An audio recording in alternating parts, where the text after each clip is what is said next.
Mobile phone से आप अपने दोस्तों से सीधे बात कर सकते हैं। पर अगर इसी मोबाइल फोन पर आपको ऑनलाइन कुछ खरीदना हो तो आपको एक बिचौलिए की जरूरत पड़ती है जो विक्रेता को गारंटी दे पाए कि आपने पैसे दे दिए हैं।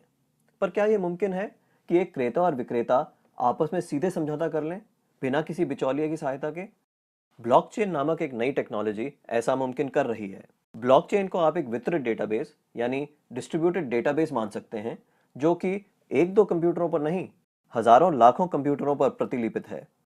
ब्लॉकचेन का हर एक कंप्यूटर हर एक रिकॉर्ड के पूरे इतिहास का वर्णन रखता है। यह डेटाबेस एन्क्रिप्टेड है, यानी हर एक रिकॉर्ड गोपनीय तरीके से दर्ज किया गया है। ब्लॉकचेन फॉल्ट टॉलरेंट भी है, यानी अगर इस सिस्टम में कुछ कंप्यूटर खराब भी हो जाते हैं तब भी यह सिस्टम ठीक तरह से काम करता रहता है। ब्लॉकचेन डेटाबेस एक सार्वजनिक बही खाता यानी पब्लिक लेजर है, जिसमें कोई भी नए समझौते या रिकॉर्ड को दर्ज करने के लिए कई सारे साझेदारों की स्वीकृति की जरूरत पड़ती है। इसको हैक करना बहुत मुश्किल है, क्योंकि ऐसा करने के लिए हैकर को एक ही क्षण हजारों कंप्यूटरों को एक साथ हैक करना पड़ेगा। यह कारण है कि हम ब्लॉकचेन को एक सुरक्षित टेक्नोलॉजी मानते हैं। ब्लॉकचेन का पहला प्रयोग हुआ था 2008 में, जब बिटकॉइन नामक एक डिजिटल मुद्रा का आविष्कार हुआ। बिटकॉइन मुद्रा किसी देश, सरकार या बैंक द्वारा नियंत्रित मुद्रा नहीं है, यह एक डिजिटल मुद्रा है। अधिक जानकारी के लिए आप बिटकॉइन को गूगल कर सकते हैं। केवल मुद्रा या पैसे से संबंधित प्रयोजन के लिए ही नहीं, ब्लॉकचेन का प्रयोग कहीं भी हो सकता है जहां पारंपरिक रूप से विश्वास, भरोसे या गारंटी के लिए एक बिचौलिए की जरूरत है। जैसे वह सभी सौदे जिनकी आज नोटरी पब्लिक या किसी सरकारी संस्था को पुष्टि करनी पड़ती है। मान लिया जाए कि आप एक मकान खरीद रहे हैं। आप चाहेंगे कि इस सौदे को सरकारी रजिस्ट्रार के यहाँ दर्ज किया जाए, ताकि आपको एक सरकारी दस्तावेज मिले जो साबित करे कि आप उस मकान के कानूनन मालिक हैं। पब्लिक रजिस्ट्रार केवल इस सौदे का एक सबूत दे रहा है, और ऐसी संभावना है कि भविष्य में पब्लिक रजिस्ट्रार का काम ब्लॉकचेन टेक्नोलॉजी कर दे, क्योंकि उसमें दर्ज सौदे की भी उतनी मान्यता होगी जितनी आज रजिस्ट्री सर्टिफिकेट की है। सार्वजनिक होने की वजह से इसमें घपले की संभावना भी कम होगी। ब्लॉकचेन टेक्नोलॉजी के उपयोग के कई और संभावित उदाहरण हैं। जैसे किसी सरकारी योजना के अंतर्गत यदि एक गरीब आदमी को कुछ वेतन मिलना हो तो ब्लॉकचेन टेक्नोलॉजी से उसको वह रकम सीधे उसके मोबाइल फोन पर दी जा सकती है। या अगर किसी प्राकृतिक आपदा से ग्रस्त लोगों को नुकसान भरपाई करनी हो तो उनकी सहायता राशि सीधे उनके मोबाइल फोन पर दी जा सकती है। इससे भ्रष्टाचार भी कम होगा। शिक्षा में भी ब्लॉकचेन का इस्तेमाल हो सकता है। कागजी डिग्री के बदले छात्रों को ब्लॉकचेन आधारित डिग्री दी जा सकती है। इससे जाली डिग्री की समस्या का भी समाधान हो सकता है। ब्लॉकचेन उन टेक्नोलॉजी में एक है जो 21वीं सदी की अर्थव्यवस्था में बहुत बड़ा परिवर्तन लाने की क्षमता रखती हैं। आपको ब्लॉकचेन टेक्नोलॉजी में क्या नया हो रहा है, इस पर नजर जरूर रखनी चाहिए। अब बैंक चेकबुक की जरूरत नहीं होगी, क्योंकि चेक काट कर भुगतान करने की आपको नौबत ही नहीं आएगी। नहीं जरूरी होगी बैंक की पासबुक कि आपको पैसे का हिसाब किताब रखने में सुविधा होगी, वैसी नौबत ही नहीं आएगी। अगर मैं आपको कहूं कि अब बैंक ही नहीं रहेंगे जिसको आप बैंक समझते हैं, तो आपको हैरानी होगी, डर भी लगेगा। कल्पना कीजिए बैंकिंग सर्विस के समानांतर एक नई व्यवस्था आ जाए, जिसमें ना तो वकील की जरूरत, ना ही अकाउंटेंट की, ना बैंकर्स की, ना इमिग्रेशन अधिकारियों की, ना ही सरकारी अधिकारियों की, और देश में ट्रांजैक्शन जारी रहे। जी, ये वर्चुअल करेंसी का खेल है और दुबई इस टेक्नोलॉजी से जुड़ चुका है, और 2020 तक उसकी पूरी ट्रांजैक्शन वर्चुअल यानी ब्लॉकचेन टेक्नोलॉजी पर ही अटकेगी। डिजिटल पासपोर्ट के जरिए दुबई इंटरनेशनल एयरपोर्ट पर ब्लॉकचेन सिक्योरिटी मिलेगी। तमाम रियल एस्टेट या संपत्ति से जुड़े ट्रांजैक्शन ब्लॉकचेन के जरिए होंगे। किराए से लेकर टेलीकॉम बिल तक आप ब्लॉकचेन के जरिए जमा कर पाएंगे। और अक्टूबर में तो दुबई ने अपने नागरिकों के लिए क्रिप्टो करेंसी जारी की, जो ई कैश यानी डिजिटल कैश है। क्रिप्टो करेंसी का मतलब है ट्रांजैक्शन के लिए कोई मिडिलमैन नहीं चाहिए। माइक्रोसॉफ्ट, आईबीएस, सिस्को और क्रिप्टो सरीखे 46 कंपनियां ब्लॉकचेन टेक्नोलॉजी से जुड़ चुकी हैं। और अब असल सवाल है कि आखिर इसकी जरूरत दुबई को ही क्यों पड़ी, और क्या भारत भी आने वाले वक्त में इसी रास्ते पर जाने की तैयारी कर रहा है? दुबई का कहना है उसने तकरीबन 1 करोड़ दस्तावेजों को ब्लॉकचेन टेक्नोलॉजी में डाल दिया है, जिससे दुबई ने 2.5 करोड़ लोगों के काम के घंटे बचा लिए और $1.5 मिलियन टैक्स भी बचा लिया। और दुबई के डायरेक्टर जनरल डॉक्टर आयशा बिन बिशर के मुताबिक उनका मिशन है दुबई दुनिया में सबसे अलग हो, एक लिहाज से हैप्पीएस्ट सिटी ऑफ अर्थ हो, जहां कोई कागजी काम ना हो तो फिर फ्रॉड भी ना हो। और दुबई का टारगेट 2020 का है और भारत भी क्या 2020 तक इस दिशा में बड़े पैमाने पर बढ़ना चाहता है?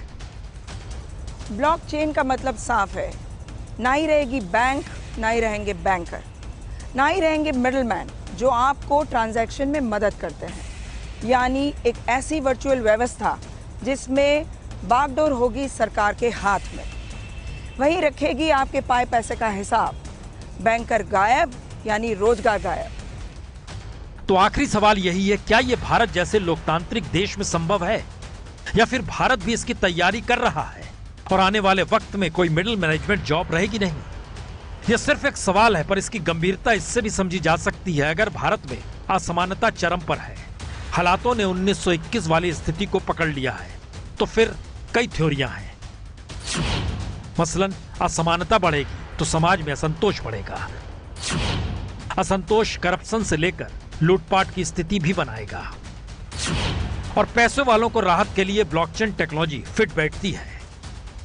और आखिरी थ्योरी यही है, जब ब्लॉकचेन ट्रांजैक्शन शुरू हो जाएगा तो फिर किसी तरह का कोई फ्रॉड होगा भी नहीं। पर सवाल तो यह है, भारत जैसे 125 करोड़ के देश में ब्लॉकचेन टेक्नोलॉजी का मतलब करोड़ों लोगों को बेरोजगार करना भी होगा। तो क्या भारत इस दिशा में बढ़ेगा? हो सकता है, क्योंकि जिस रास्ते मोदी सरकार निकली है उसमें हर पैसे पर निगाह सरकार रखना चाहती है, डिजिटल भारत बनाना चाहती है, फ्रॉड से भारत परेशान है। तो ऐसे में रास्ता यही बचता है जिसे दुनिया अपना रही है। ये है एबीपी न्यूज, आपको रखे आगे। नमस्कार, मेरा नाम है सोनल मिरोत्रा कपूर, आप देख रहे हैं एनडीटीवी इंडिया। और क्या आप जानते हैं कि बिल गेट्स ने कहा कि करेंसी ऑफ द फ्यूचर जो है वो डिजिटल होने वाली है। इतने लोगों ने बात करी है, बहुत जाने माने लोगों ने ये बात करी है कि जो इंटरनेट ने इंफॉर्मेशन की हाल करी, जो एक तरह से रेवोल्यूशन आया उसके बाद, वैसा ही एक रेवोल्यूशन कैश और बैंकिंग स्ट्रक्चर में आने वाला है। ये सब संभव होगा क्योंकि एक क्रिप्टो करेंसी के नाम से बहुत बड़ा जायंट अभी है हमारे आसपास जो ये पूरा रेवोल्यूशन ला सकता है। अब ये क्रिप्टो करेंसी क्या है? क्या ये गैम्बल है कि क्या ये एक इन्वेस्टमेंट है? क्या ये गोल्ड ऑफ द फ्यूचर है या सिर्फ एक, जिसे कह सकते हैं, सोशल मीडिया बबल है, मिथ है? इसके बारे में आज हम जानकारी हासिल करेंगे। तो चलिए आपकी मास्टर क्लास शुरू करते हैं कि क्रिप्टो करेंसी आखिरकार है क्या। सबसे पहले शुरू करते हैं कि क्रिप्टो करेंसी का मतलब क्या होता है। तो क्रिप्टो का मतलब होता है, हमने इसको 2 वर्ड्स में अगर आप डिवाइड करें, क्रिप्टो का लिटरल मतलब होता है सीक्रेट, या इस कॉन्टेक्स्ट में अनोनिमस, मतलब जो अपनी पूरी आइडेंटिटी रिवील ना करे। और करेंसी तो आप जानते हैं इसका मतलब होता है मनी। क्रिप्टो करेंसी एक ऐसी करेंसी है जो किसी बैंक के द्वारा नहीं चलाई जाती, किसी देश की अथॉरिटी के द्वारा चलाई नहीं जाती। अगर आप इस पे एक्सचेंज करें, कोई चीज खरीदें या बेचें, तो इसमें कोई भी मिडलमैन नहीं होता है। जैसे अगर आप बैंक के थ्रू कोई इंटरनेशनल पेमेंट करते हैं तो उसमें एक कट जाता है, एक परसेंटेज होता है जो बैंक लेता है वो ट्रांजैक्शन करने के लिए, बुक कीपिंग करने के लिए। लेकिन इसमें ऐसा कुछ नहीं है। ये सब एक कोड के थ्रू चलता है जिसका नाम है ब्लॉकचेन। ब्लॉकचेन पे वापस जाएंगे, पूरी टेक्नोलॉजी पे वापस जाएंगे, उसमें कंफ्यूज मत हो जाइए। लेकिन मोटा मोटा क्रिप्टो करेंसी क्या है उस पर बढ़ते हैं, आगे बताते हैं आपको। बिटकॉइन के नाम पर लोग काफी कंफ्यूज हो जाते हैं। बिटकॉइन एक क्रिप्टो करेंसी का ही एक फॉर्म है। जैसे आपका डॉलर होता है, जैसे रुपीज होते हैं, जैसे यूरो होता है, वैसे ही क्रिप्टो करेंसी में एक करेंसी है जिसका नाम है बिटकॉइन। बिटकॉइन सबसे ज्यादा पॉपुलर करेंसी भी है। लेकिन क्या आपको पता है कितनी सारी करेंसीज होती हैं क्रिप्टो में? करीब 4000 ऐसी करेंसीज हैं बाहर क्रिप्टो नेटवर्क के अंदर। बिटकॉइन के बारे में तो सब जानते ही हैं। उसके अलावा एक करेंसी जो दूसरे नंबर पर आती है, जिसके बारे में लोग काफी आजकल बातचीत भी कर रहे हैं, उसका नाम है एथीरियम। तो इस करेंसी से होता क्या है और ये पूरा ट्रेडिंग चलता क्या है? अगर कोई बैंक नहीं है तो इसे चलाते कैसे हैं?